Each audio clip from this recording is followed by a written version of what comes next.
Asante Mheshimiwa Asha Salum Moto. Nakushukuru Mheshimiwa Spika kwa kunipa nafasi na mimi ya kumuuliza swali Waziri Mkuu. Mheshimiwa Waziri Mkuu, nakupongeza sana kwa kazi kubwa unayoendelea kuifanya kutatua changamoto mbalimbali kwa wananchi. Lakini pia nipongeze sana serikali kwa kuboresha miundombinu ya afya na uhakika wa dawa na vifaa tiba nchini. Mheshimiwa Waziri Mkuu, hivi karibuni kumeibuka na taarifa za kuenea kwa ugonjwa wa Ebola kwa baadhi ya nchi za jirani, ambapo na kwa kuwa nchi yetu ina mahusiano mazuri sana na nchi hizi za jirani kwa maana ya kibiashara na mahusiano ya kijamii.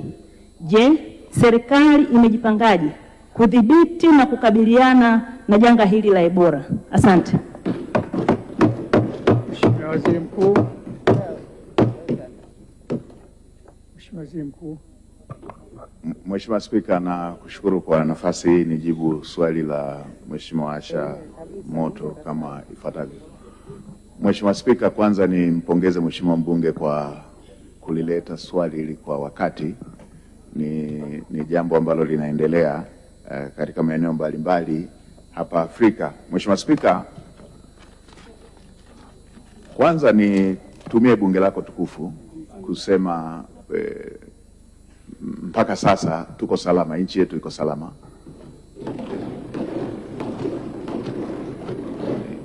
Ni jambo la kumshukuru Mungu, tuko salama.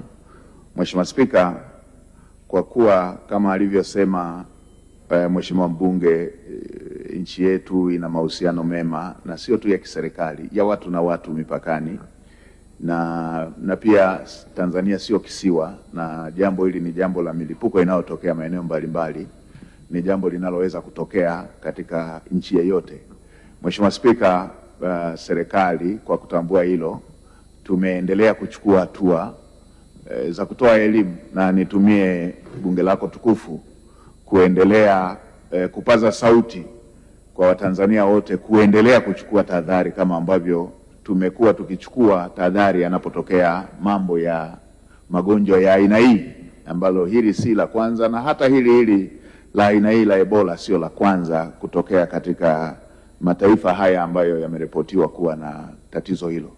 Tuendelee kuchukua hatua za tahadhari, tuendelee kuelimishana, lakini pia tuwe na utayari. Mtu anapotoka nje ya nchi, anapotoka nje ya mipaka, awe Mtanzania awe mgeni, tuwe na utayari wa kufanya vipimo, na tuwe na utayari wa kutokuficha tetesi hizo, lakini pia na kutokuficha dalili hizo, ili kuweza kupata huduma ya kwanza ambayo itasaidia kutokuruhusu ugonjwa kusambaa endapo kuna mgeni ama dalili zozote ama tetezi zozote zitajitokeza katika eneo lolote lile.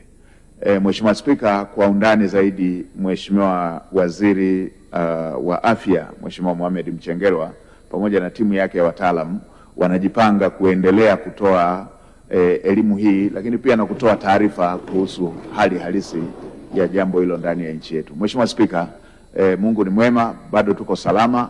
Tuendelee kumwomba Mungu, hajawahi kushindwa. Tumewahi kuvuka mambo mengi magumu ya aina hii, na hata hii tutavuka salama.